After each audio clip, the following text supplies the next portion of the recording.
I am a fellow here at the Cleveland Clinic in neuropsychology, but I also have background and experience in health psychology. So I've treated a lot of anxiety disorders and a wide range of anxiety disorders. So I'm going to be speaking from that perspective today about anxiety.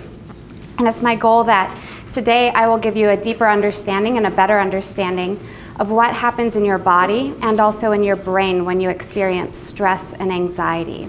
And hopefully then you can respond to that stress and anxiety in a more intentional way and cope with it in a more effective manner. So what I'm going to be doing today is offering a brief definition of anxiety and talk about how anxiety and stress differ a little bit and how we can think of them in a little bit different way. I'll also talk about the many different terms that we use to talk about anxiety in our everyday life, because we all think about it a little differently. And then I'm going to talk about the underlying biological processes that are going on in our body that then produce the symptoms and our emotional experience of anxiety. And those include the autonomic nervous system, the limbic system, and the endocrine system. So I'll be going into more depth about all of those. I'll then talk about how that can give rise to an anxiety disorder, and I'll talk about the formal anxiety disorders that we diagnose and treat.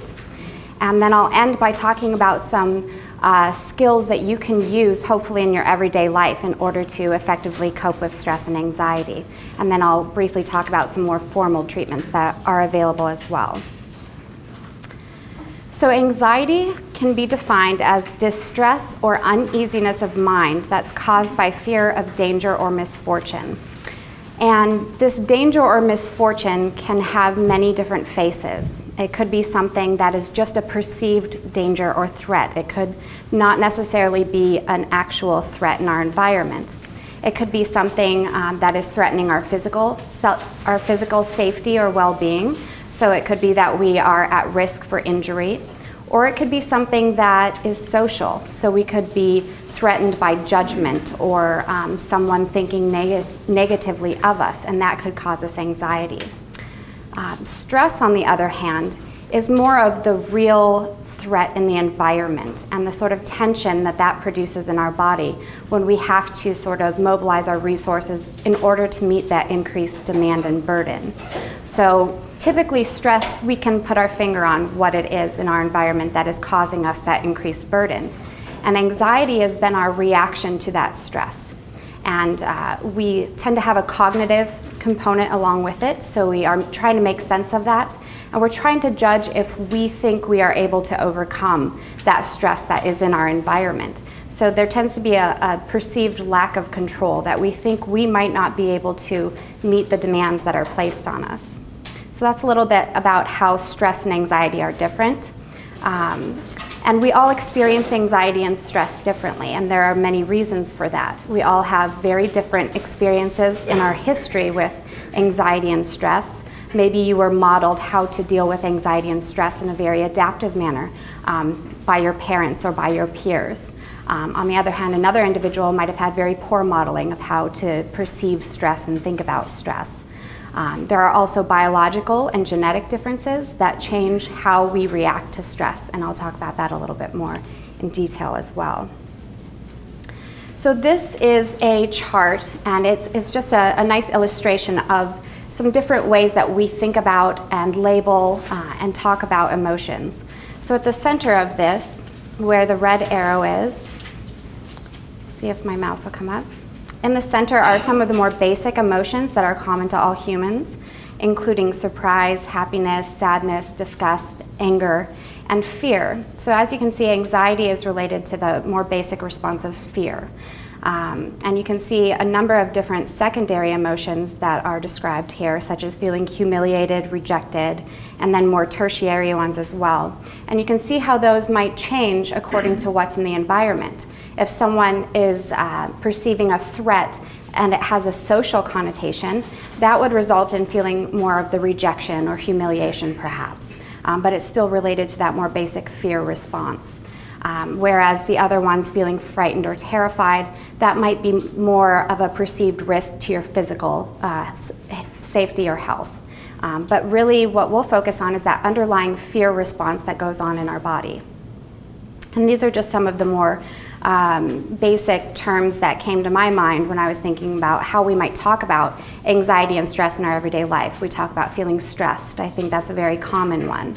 Or feeling anxious, feeling worried, maybe fearful, panicked, nervous, jumpy, or restless. And we respond to those terms in different ways. Sometimes we feel it's okay to admit that we're feeling stressed, but we would be probably less comfortable admitting that we were feeling nervous or panicked, perhaps. So we relate to these terms in different ways. So in order to sort of segue into talking about the biological processes, I want to set a context in an evolutionary sense. Because this is a very old response, something that has evolved to be very adaptive for us. So I want us to think about the context that it evolved to help us survive in. So it's something that is very innate and very automatic, and it's something that we don't necessarily want to get rid of. A lot of people think that if they could just remove stress and anxiety from their life, then they would be happy. But we don't want that to be the goal. We want to just think about anxiety and stress in a different and more adaptive manner, because we still want our bodies to react in a way that's going to protect them if there is a very real threat to our safety in the environment. So it's changing our relationship to that stress and anxiety that is the ultimate goal. But if someone is experiencing excessive anxiety, or if it interferes with their daily functioning, that's when we tend to think of it as a disorder. So if someone has an anxiety disorder, that is something that is really interfering with their ability to really function. And we'll talk about sort of the spectrum of disorders. There's a number of different ways that individuals express anxiety disorders, anything from obsessive compulsive disorder to a panic disorder. And we think that there's a similar biological process, again, underlying those. So some of the biological processes are the autonomic nervous system, the limbic system, and the HPA axis that we'll be discussing. So going back to that evolutionary context, if we think about a situation, a historical situation where a human is walking down a path, turns a corner, and meets a very real threat in their environment, so a bear that is threatening them. We can imagine having a very quick and very real fear response in that situation. So again, this is a very basic survival response, and it's when our brain detects that there's a threat in the environment, it then initiates this cascade of physiological changes in order to help us survive in that situation. And it's important to recognize that activation of this system is not under our voluntary control. So this happens very quickly, and it happens very automatically. So it's not something that we stop and we decide to activate this. It's something that our body naturally does in response to any sort of perceived threat. So I'm not sure if you can see any of the writing on this little illustration over here, but I'll walk through. Again, thinking about that example of an individual being threatened by, say, a bear. What's going to happen, we'll start at the top, is in the brain, the individual's thoughts are going to race. And this is adaptive because it helps them evaluate the situation, and it helps them evaluate the threat as quickly as possible. It can be very difficult, however, to focus on anything but that threat. So you don't want to be distracted by things in the background. If you were in that situation, you would really want to be able to evaluate that threat as quickly as possible. There are also changes in vision, and this can result in sort of a tunnel vision, and that helps us focus on only that threat and not be distracted by things in our peripheral. Things such as our salivation decreases, and that can result in a dry mouth. And part of that reason is because resources are being pooled to go towards other, readying other organs and other parts of our body. There's an increase in heart rate, and this is in order to increase the rate of blood flow to our major muscle groups in order to help us fight or flee in the situation. There's also sometimes nausea or butterflies in your stomach sort of feeling that can result. And this is because the blood is being pulled away from your stomach, again, to fuel those bigger muscle groups and help you to have as many resources as available to fight or flee in the situation. A result of that change in blood flow is that the blood vessels in your hands can constrict, and this can result in your hands becoming cold. So if you ever are nervous or in a situation where you're nervous and your hands are cold, that might be part of the reason why. The muscles become very tense as all of those resources are getting pulled to them. They start to tighten in order to prepare themselves to, again, run or to fight in a situation. If an individual doesn't automatically use up all of those resources that are being pooled and doesn't sort of wash out any of the hormones that are getting released as well, that can result in someone becoming very shaky or jittery, and that can be a result of those muscles getting ready for that response. Because the body is becoming more activated, the blood is pumping harder, and the body is readying itself for activity, it's working harder. So then we tend to sweat in order for the body to cool itself down. So if you ever get sweaty palms or just tend to sweat in a nervous situation, that's the reason why. There's also a release of different hormones from the adrenal glands, and we'll be talking about that a little bit more when we talk about the endocrine system as well. One of the things that I think is the most important to recognize is a change in our breathing pattern. So our breathing automatically becomes more shallow and quicker, and this is in order to increase the amount of oxygen that's available in our body to, again, prepare us to exert ourselves in either a fight or a flee response. If you are not exerting yourself physically, that can result in you almost hyperventilating or becoming dizzy or lightheaded. So if you've ever had that experience of feeling overwhelmed and needing to sort of sit down because you were feeling dizzy or lightheaded, that might be the reason why.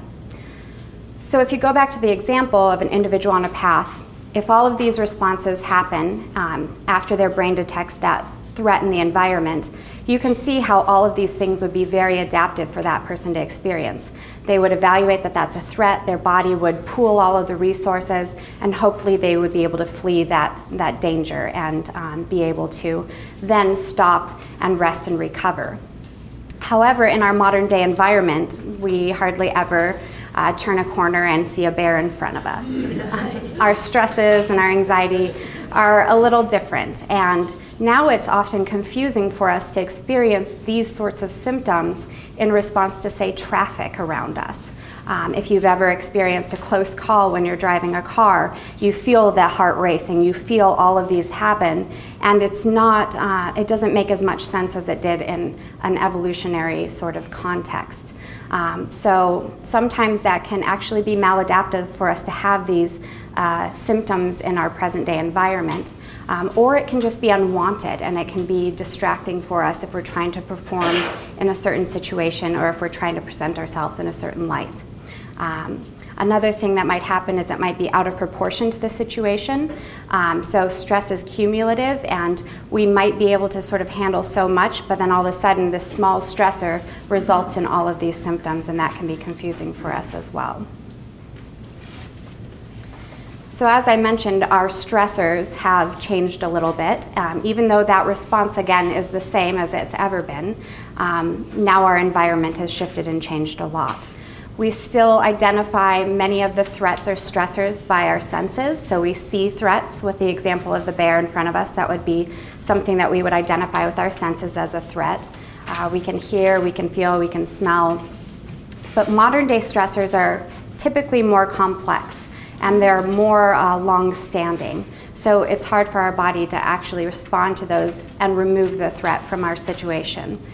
These can be environmental stressors, so just the activity and all of the stress and movement of city life, of things around us, that can result in us feeling stressed and overwhelmed if we perceive that as being something that's sort of out of our control again.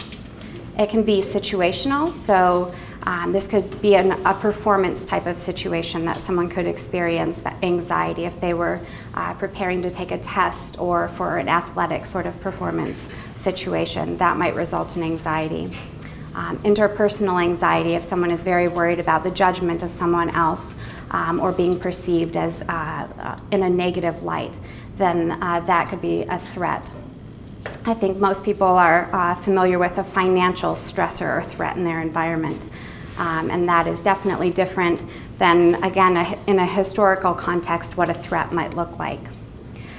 And because our brain has evolved beyond other animals, we are now able to sort of create our own stressors by just thinking about things in the future and the uncertainty that's attached to them. And we can concoct all of these possible outcomes that will most likely not even be a reality. So we, just through uncertainty, we can create stressors in our mind without even having any real threat in our environment. And we can actually trigger, again, that physiological response. And so that's what is out of balance.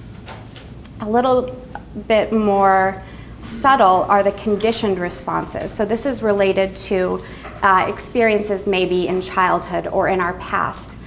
For example, if a child was bit by a dog when they were very young, their body learned in that moment that a dog is a threat, that can then challenge their safety, or it is something that could cause them harm. So that person, maybe for the rest of their life, if that's something that's not addressed, they might just automatically respond to any dog with that fear response because that's something that their body just learned at a very young age. So we might not even be aware, maybe that person's an adult now, and they don't cognitively see a dog as a threat, but their body still responds to it. So it can be very subtle in our, the way that we sort of think about and identify stressors. So part of what is happening when that stress system or the fight or flight system gets activated is it activates our autonomic nervous system. And that's really what's happening when our body is preparing itself to respond in an adaptive manner. And the sympathetic nervous system is what is responsible for that fight or flight, the activation of the body. And when that happens, it puts our longer term functions on hold in order to really focus on short-term survival. So things such as our digestion, our sexual reproduction, sleep, those things that really help us survive long-term, those the resources are pulled from them in order to deal with the stress of the situation. So the short-term survival is really what is focused on with that system. If that system sort of runs its course, then hopefully the parasympathetic nervous system will respond and help our body recover. So this is, I like to call it the rest and digest system as opposed to the fight or flight system. And this is the opposite of the sympathetic nervous system. It calms down the body, it helps us conserve energy and sort of prepare and recover. It helps us heal anything that might have been strained or stressed during that response. And it's really focused more on those long-term survival things. Sometimes these two systems can get out of balance, or if we're exposed to chronic stress, the sympathetic nervous system might stay activated at sort of a low level, and that parasympathetic nervous system might never be able to be activated and help us fully recover. So that could be involved with things such as insomnia. If someone's never able to actually relax fully and completely, they might not be able to fall into a state of sleep, for example. So working backwards a little bit, thinking about some of the structures in our brain that are involved with that fear response. The limbic system is a group of 4 brain structures, including the hypothalamus, the amygdala, and the hippocampus. And this is involved in our emotional response, and it's also involved in motivation, learning, and memory. And this is really that part of the brain that identifies that there is a threat in the environment. So this is the step before that sympathetic nervous system gets activated. So as you can see, it influences the endocrine system and then also that autonomic nervous system.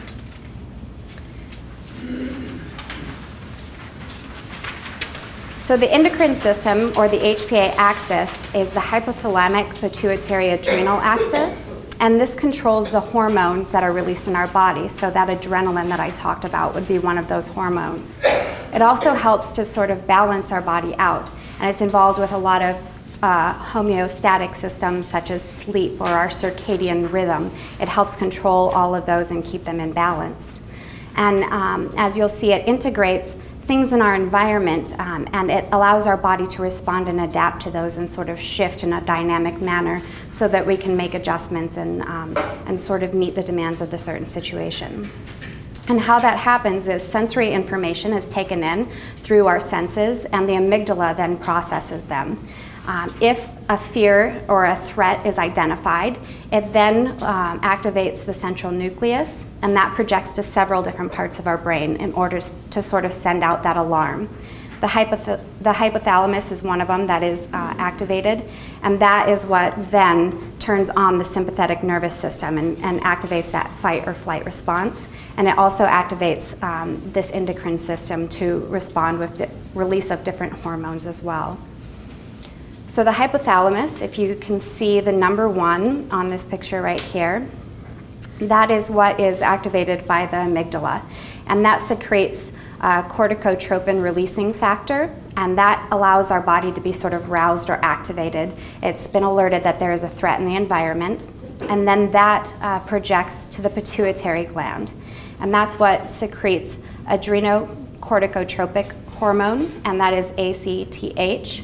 And that then circulates in our bloodstream, again, helping to rouse the body and sort of activate it and put all of our systems on high alert. That then activates the adrenal gland, and we saw in the other picture that that was sort of located lower in the system. And that's what releases cortisol. Cortisol is one of them that we're more familiar with. And that cortisol stimulates many reactions in our body, the release of adrenaline, et cetera, and it really activates then that sympathetic nervous system. So the problem is that all of these systems work in an adaptive manner if that stressor is in front of us, if we're able to respond to that stressor, and then if we're able to take some time to allow our body to rest and recover from having that stressor present. If, however, any of these systems are chronically activated, they tax our body, they overtax our body. So if there's an overproduction of hormones in our system, then our body can sort of age in a faster way because they're exposed to all of those really strong hormones. There could be a dysfunction in the feedback loop, so that parasympathetic nervous system might not get fully activated and allow us to rest and recover, and so that might not allow us to fully get back into that state of homeostasis.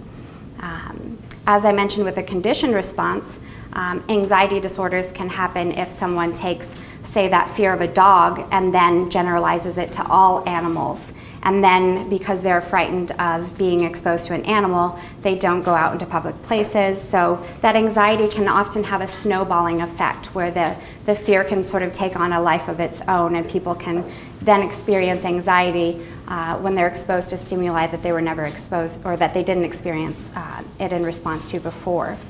And as I mentioned, there's genetic vulnerability.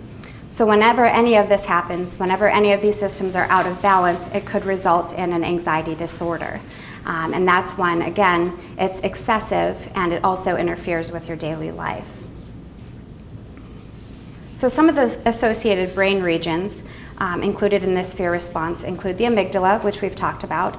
And this is something that helps us identify that threat in the environment, and it really is the gatekeeper to our body's fear response. So it coordinates and sort of activates the system to protect itself. We also have the cerebral cortex, and that's our outer part of our brain, which is more evolved. It's involved with more complex thinking and higher order processes. And this is something that helps us evaluate data about the perceived threat and be able to form a judgment, yes or no, if we have time to.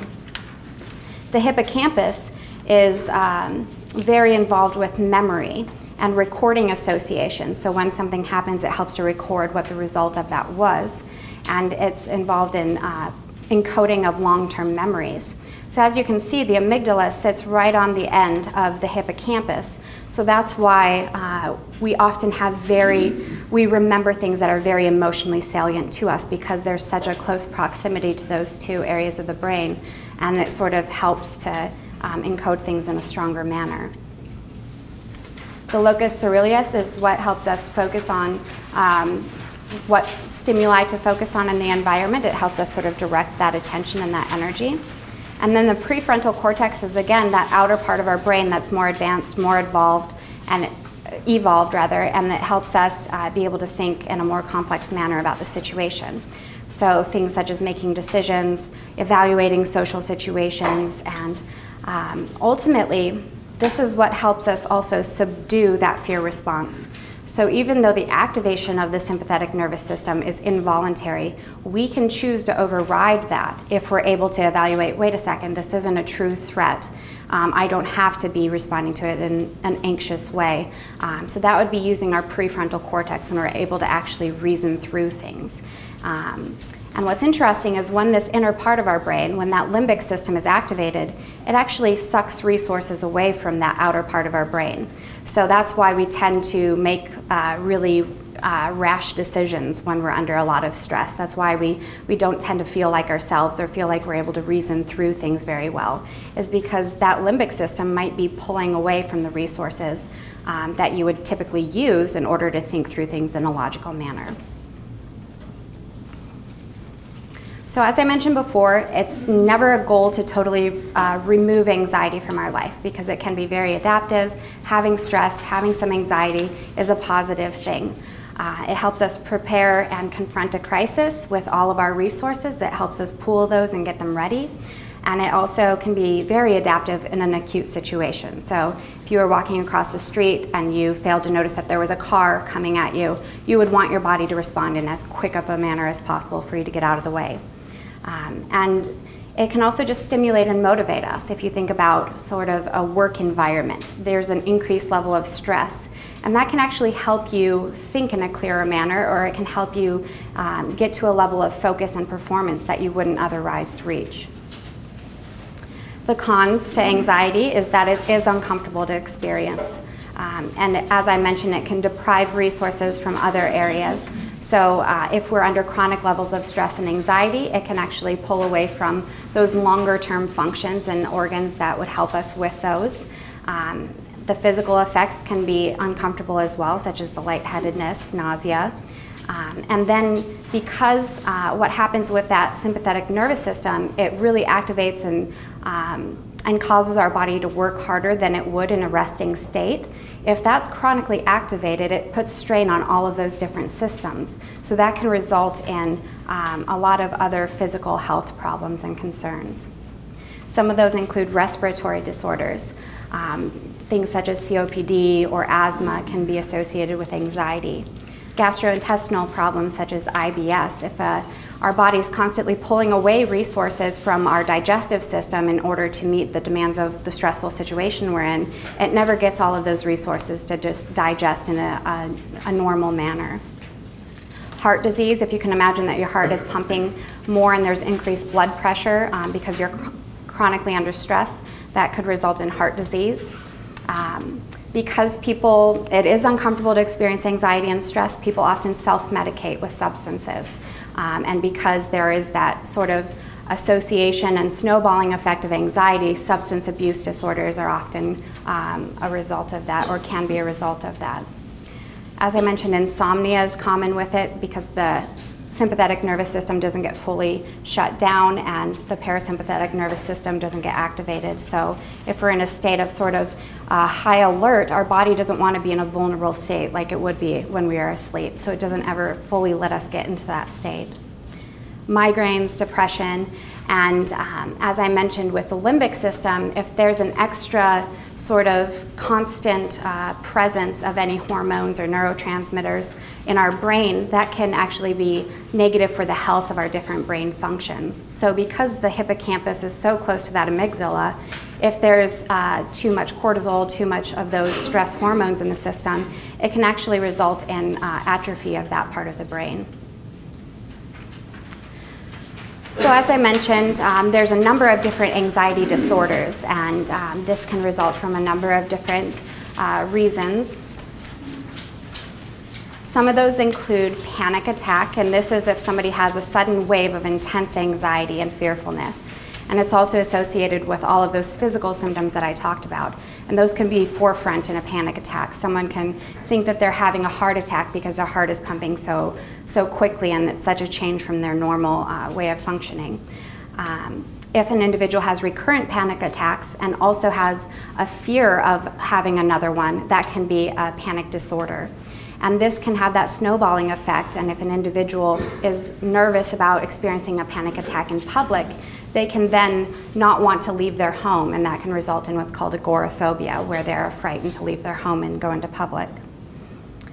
Specific phobia, including social phobia, is when an individual experiences acute anxiety whenever they're exposed to a particular object or situation.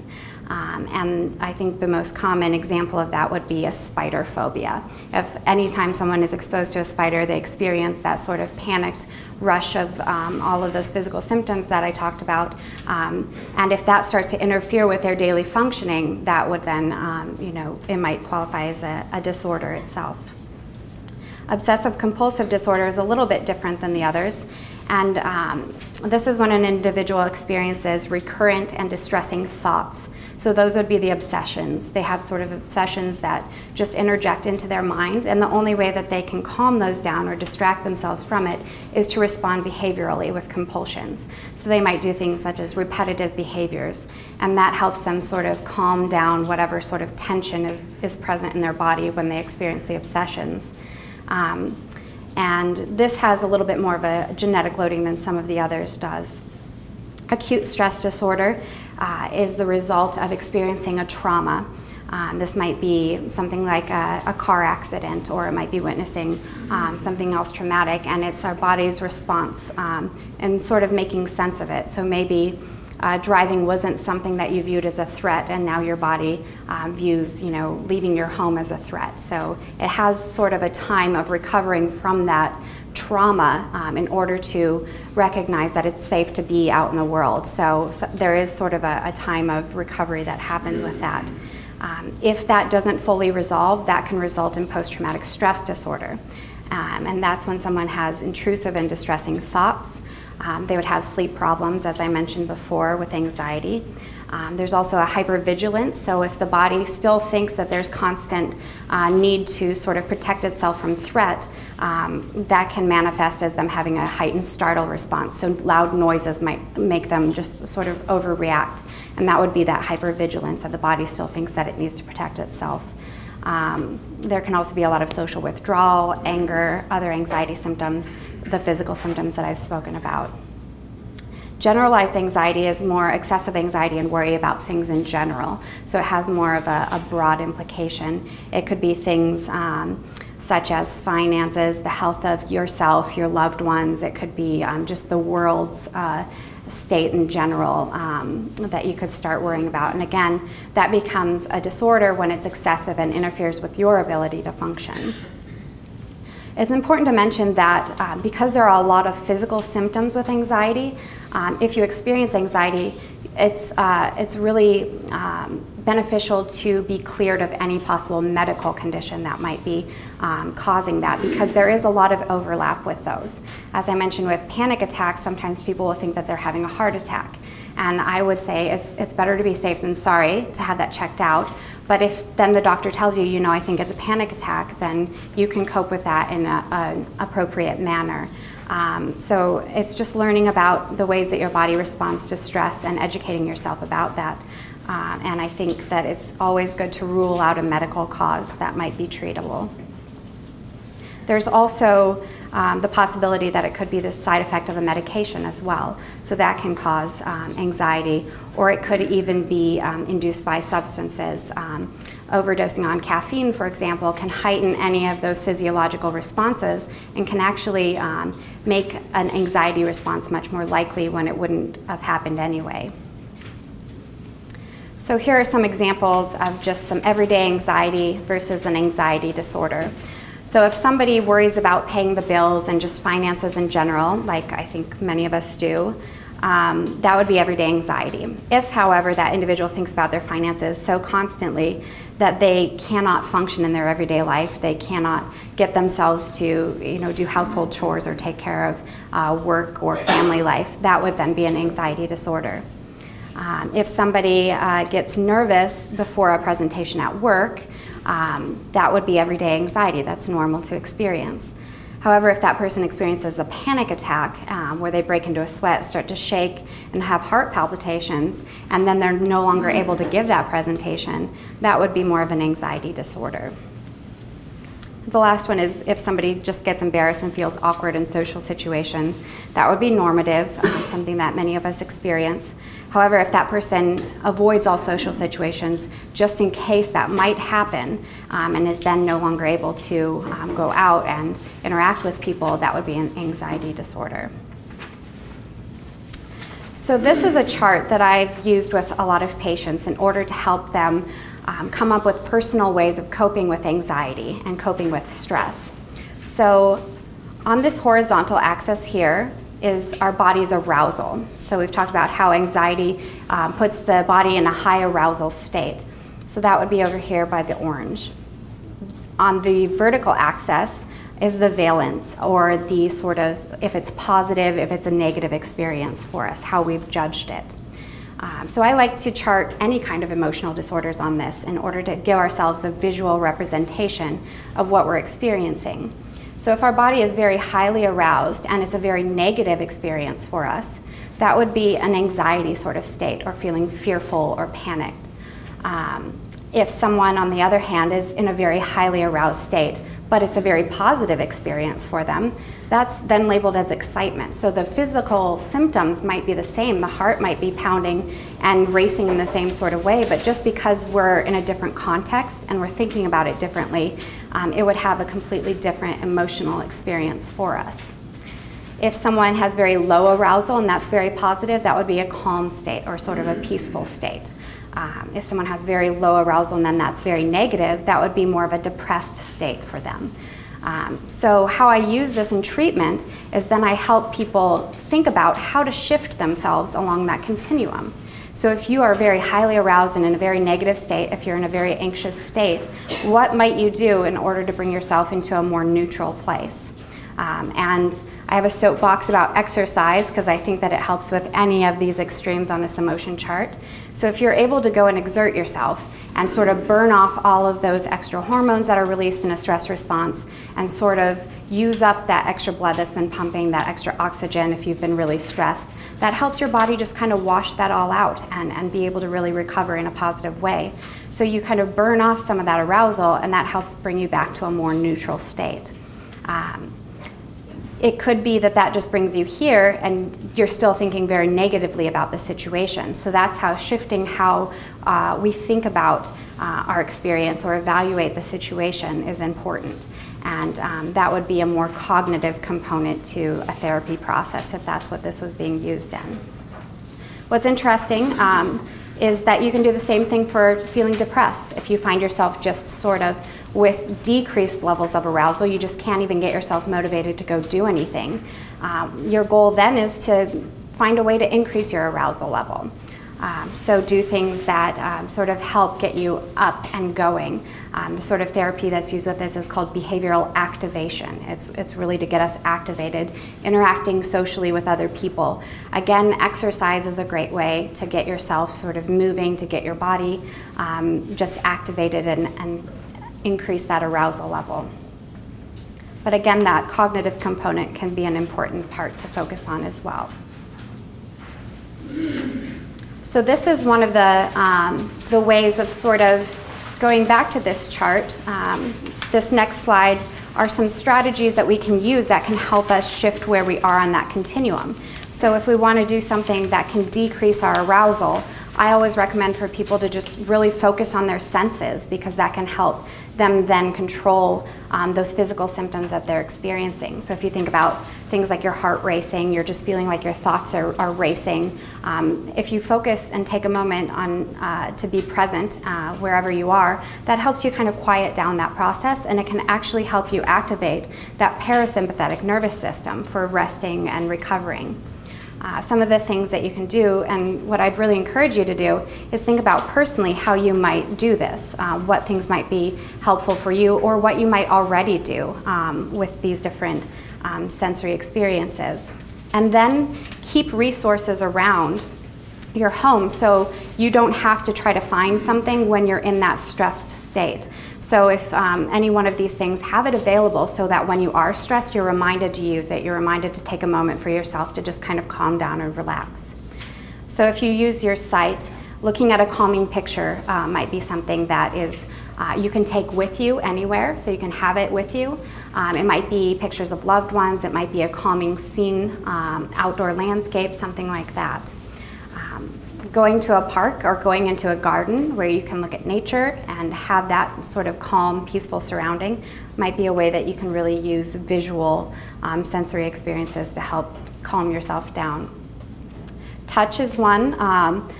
Taking a shower is something that's really helpful to just kind of envelop your senses, and it kind of overrides everything else. A soft blanket can be something that's just calming to have when you're feeling that sort of heightened level of arousal. One that I think we all just naturally do is listening to music that can help take us sort of out of a situation. So if you go back to that high arousal, you'd probably want to listen to music that was calming to you. So something that's going to decrease that level of arousal rather than something that's going to just kind of keep that arousal level high. But you can also listen to calming sounds such as a seascape or nature sounds. Those sorts of things can be really helpful as well. Taste is something that is very dangerous because I think we all naturally use this as a way of coping with stress and anxiety.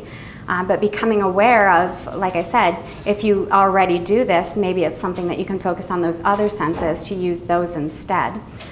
Or just have things that are available that are not high in calorie or fat or sugar content. So having some strong teas around that you can really focus on the flavor of those instead.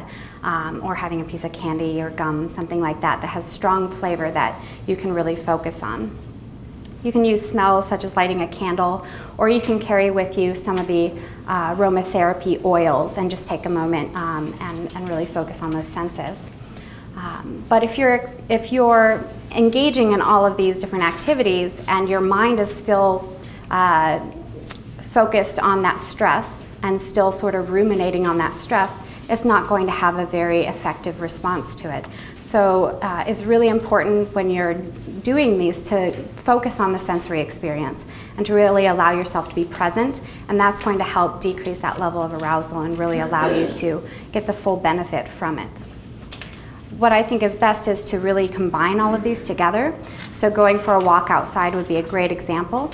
You can visually look at the things around you. You can feel the temperature, the sun on you, the wind on you. You can look around, you can hear all of the different sounds that are around you. And you can even just smell the fresh air and taste the fresh air as well and sort of feel what it's like to experience all of those different things in that setting.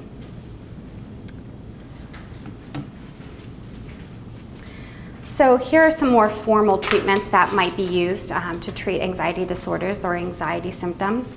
Pharmacological treatments are very common, and these include antidepressants or benzodiazepines.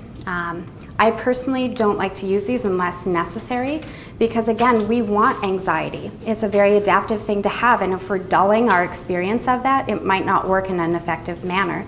It's much better to be able to control that and cope with that in a behavioral way than to have to just dull in the entire process. Regular exercise is something that is very helpful to just kind of keep that system at bay and to just be able to control that cumulative anxiety and stress that builds for us. Relaxation techniques, I think, are very helpful in treating anxiety because what this does is it gives us skills that allows us to become more aware of what's going on in our body. So all of those physical symptoms that I talked about, you learn techniques that help you identify, my breathing is now becoming shallower, so I need to respond in a better manner to that. You learn that your body is tense and how to relax that. So you just learn how to read those cues and those signals that are going on in your body. And then respond appropriately with different meditation techniques or breathing techniques. There are cognitive techniques, and that's really important to change the way that we're thinking about things to make it more positive or more neutral. Typically, it's more accurate to think of things in a more neutral sense. And then there are behavioral techniques, and this is to counter that conditioned effect. That if every time someone goes into a situation they experience anxiety and just can't take it anymore, they tend to leave that situation. And then before they know it, they avoid it altogether.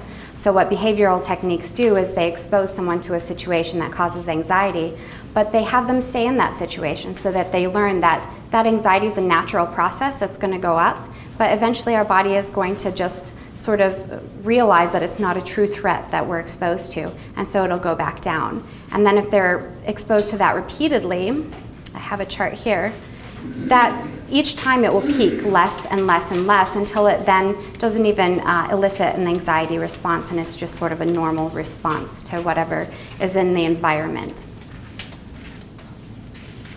So this is on the last chart, and it is an example of a breathing technique that you can find. They are all over. You can just search for them, and you can have something just very tangible for you to listen to that can allow you to change that breathing process and override that sympathetic nervous system and be able to sort of activate that parasympathetic nervous system. So that is my presentation, and I'd like to invite any questions that anyone might have about anything that I spoke about, or maybe something that I didn't talk about that you're curious about. Yes, in the back. Earlier in your presentation, you mentioned brain atrophy. Mm-hmm. And could you just talk a little bit more about that? The question was about brain atrophy, and that atrophy can happen for many different reasons, and there is research to suggest that if someone has chronic anxiety in their life, maybe long-standing, so they've had problems with anxiety their entire life and never received treatment for that, that can result in sort of a less healthy brain, and atrophy might be one of the results of that. So it's just good not to overtax systems in our body, and that would be one way of overtaxing the brain. So. On your slide on anxiety disorders, there was a bullet on genetic vulnerability, and you kind of skipped that. Is that too complicated to go into, or what were you getting at? There are, we are each genetically sort of programmed differently to respond to stress differently. So two individuals might respond to the very same stressor in a very different manner. And that might be partially a genetic difference, that someone might just have a heightened sort of physiological response to a threat in the environment. So even if they were raised in the exact same environment with the same experiences, there are just those biological differences that are there. There are also different genetic loadings with some of the anxiety disorders. So OCD for one is one that has a greater genetic loading, so it tends to sort of run in families perhaps, and you see that it's not purely experiential for them. So that's what that bullet point was for. Yep. I have a question about the flight or fight response and the speeded up thinking. When your thoughts are racing so much, does it sometimes seem like you're seeing things in slow motion because your mind is going so quickly? So the question was about the fight or flight response and the experience of having racing thoughts, and if that can sort of distort time. And that can actually be just a response of that fight or flight system, is there can be a distortion of time because the brain is sort of so activated, it's being able to scan in such a quick manner that someone could experience that time in a little bit different way. And most likely that's partially because they're so focused and present in that situation that then that is a sort of different experience for them. But I don't know if that answers your question. So yeah, it could result in sort of a distorted sense of time. If you think about just feeling kind of chronically stressed, that can also change your experience of time as well. A minute could feel like an hour if you're in a very stressful situation. So it can also be influenced by the way that we just think about and are processing things. So. Does a person give up some of this sympathetic nervous system response by taking beta blockers? What's the consequence of taking beta blockers? I am not very involved in medication and prescribing medication, so I don't know the answer to that question. But I do know that medication is something that can increase the likelihood of that system being activated, or so it can make it trigger happy in a sense. It can happen quicker, or it could change how intense it is. So it could turn up the dial on it when it wouldn't be a strong response. It can make it much stronger. But I think Does that answer? Sorry, it's not very helpful. Taking a beta blocker would turn it down, actually, is what I think it does. It could, yeah. And so, if you're confronted by a serious situation, yeah. what That's why I recommend not, treating anxiety with medications as a last resort. And sometimes that is necessary, but it might slow that response down. Certain medications would slow it, other medications would speed it up. And it might be maladaptive then if you were faced with a true threat that you wanted to react quickly to. So, are you was there a question here? aware of? Okay. I'm sorry. Go ahead. I'll get back to them.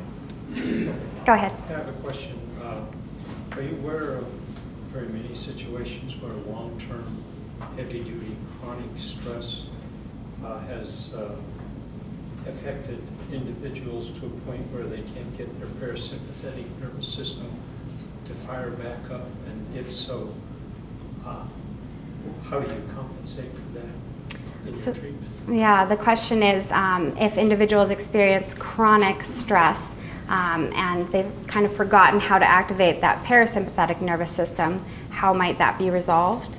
And sometimes that takes a very drastic change in environment, because sometimes that chronic stress is a work environment, is a sort of living situation. It can be very complicated to change what is triggering that and what is keeping that activated. It could be something as simple as the way that you're thinking about things and responding to things. It could be treated in ways such as learning mindfulness techniques of how to just sort of check in with yourself constantly and make sure that you're not chronically activating that system. So it depends on the situation and the different factors that are involved. What factors could be removed, what skills would have to be added to cope with the factors that can't be removed. So part of the treatment starts with all the things that are contributing to the stress. That's if you don't get those definitely out of the table, you can't get to the... You're fighting an uphill battle otherwise. Yeah, definitely. Back? You talked about the prefrontal cortex subduing your response. Have you ever seen a correlation between damages to the prefrontal cortex and anxiety disorders? Yeah, you can definitely see with brain damage, and that can be a vulnerable part of the brain for traumatic brain injuries, and you can see someone then developing an anxiety disorder as a response to that. And so it can also be associated with a number of other disorders where that part of the brain might just start to shrink. And so we can see anxiety as a result of that. So it could be more of a progressive disorder, or it could be also just blunt injury as well that could cause that. Are you suggesting that Are there any questions at the remote sites? No, we're good. Thank you so much. Are you suggesting that long-term chronic stress can actually cause deterioration in parts of the brain that are supposed to respond? It won't help. That's for sure. It's not going to help. You can guess that would happen, but the question is clinically, has that been proven? Empirically, there is evidence to suggest that anxiety and depression, both of them, because they change the chemical sort of environment of your brain. And if they're exposed to those chemicals too often or to too many of those chemicals, it can sort of cause them to age quicker, I think would be a good way of putting it. Yes? In your list of panic attack symptoms, it says heart palpitations, sweating, chest pain. With numbing of the hands and feet, is that something that happens in a panic attack? So the question was about, yeah, it was about panic attack and the physical symptoms that can result with that. That is definitely something that can happen, is numbness and tingling in hands and feet. And that is, again, a lot of times associated with the change in blood flow and the restriction of blood flow from your extremities, and it's going to the more major muscle groups in order to, help you sort of defend yourself in a situation. But that can definitely be a symptom that is commonly experienced by people. So, but something that might also help with that, again, is responding with sort of slow breathing exercise where you focus on quieting your heart rate and sort of changing that blood flow. So that would be a way of responding to that symptom and trying to cope with it effectively. Is That's that in the, huge? in the back, sorry. Just a hypothetical, Clyde, I know someone's been injured, but I'll put this to you. Someone young had a brain injury, concussion, and also whiplash at the same time. It wasn't in a car accident, but if someone's very young, as far as trying to heal the brain, could that work? Can it work for you because you're young, or is it going to work against you because your brain is still in a development, maturity stage? So the question is about a scenario where someone has an injury when they're very young, and it definitely depends on the situation and how young is young in that situation. Typically the brain does respond and bounce back easier and sort of rewire to compensate for any difficulties that are present. But again, if that individual then learned to have an anxiety response and that sort of took seat in their life, that could then be a very maladaptive result of that process if it's not treated appropriately and sort of captured quickly. So it's definitely situational. Yes. Is there any correlation by having your immune system down as related to hives? To hives. I'm not sure. Hives would be more of an allergic response, perhaps. And if it's not? I'm not sure. It would depend on the situation. But having sort of chronic anxiety could affect your immune system ultimately, so that it could be involved sort of in that situation, but I'm not exactly sure. It would depend.